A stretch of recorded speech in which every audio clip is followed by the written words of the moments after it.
Hello everybody. Today I'm going to show you how to use a shape tool. Somebody had a question about how to use a shape tool and how you can build different graphics.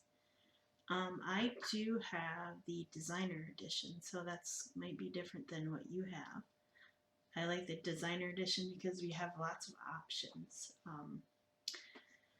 You can save files as different formats, you can export them, and that's one of the pluses of having a designer edition. So let's get to building with shapes. So on the left hand side here is my toolbar.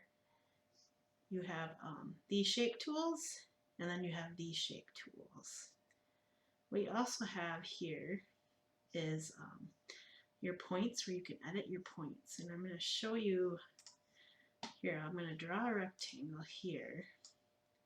And then if you click on your points tool, you can grab these points and move them around to whatever shape you want. Like say you wanted that shape. You can also blend shapes together. So I'm going to pick this circle and I'm going to put it on top of this one. And then I'm going to show you your modify palette. So you want to select both images and say you want to weld those. You want to weld them together, and then you hit the weld button. Say you wanted to subtract, you'd hit subtract. That cuts out that center part. Subtract all would subtract all that's in that part. Divide. That will divide these objects, which then means these objects are divided.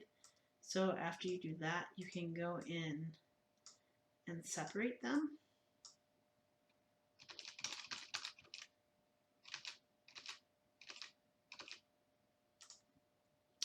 I'm just simply hitting Control Z to get out of, to step, I guess you'd step back. Go back to the last step you did. That's very helpful. If you do something and you're like, oh, I didn't want to do that, hit Control Z and it will always go back. You can go back several steps.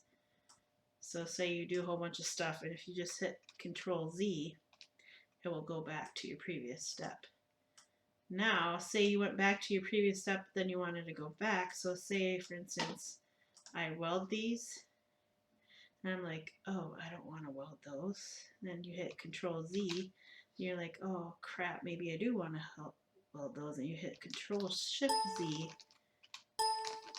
and that should, maybe it doesn't work that way, I guess. It's just Illustrator. So that's how you weld them. And always Control Z will put you back to the original spot you started.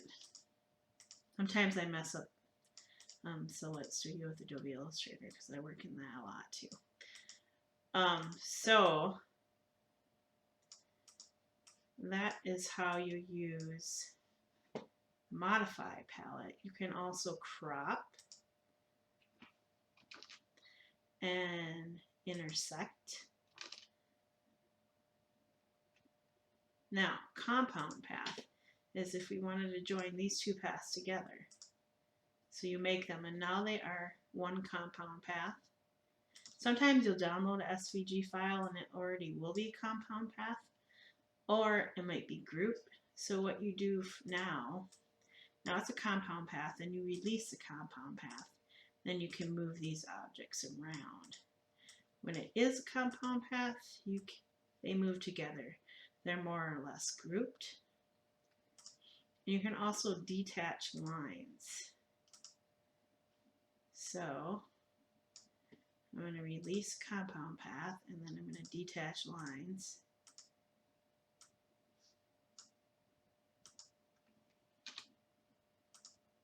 Another shortcut key that I like to use is the A key, and that will give you my, well, in Illustrator you call them anchor points.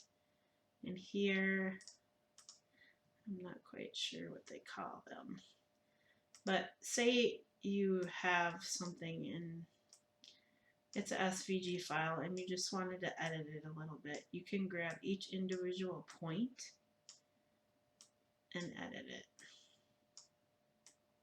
which is kind of nice if you wanted to do that. You can also delete an anchor point.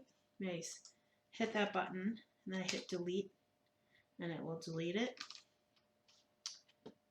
You also have these options up here where you can break it apart. And that means you can open that path like so, and then you can join them.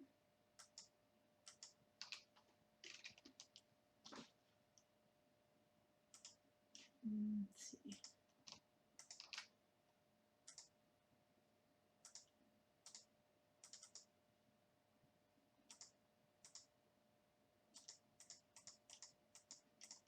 I'm trying to figure out how to join them again. I haven't.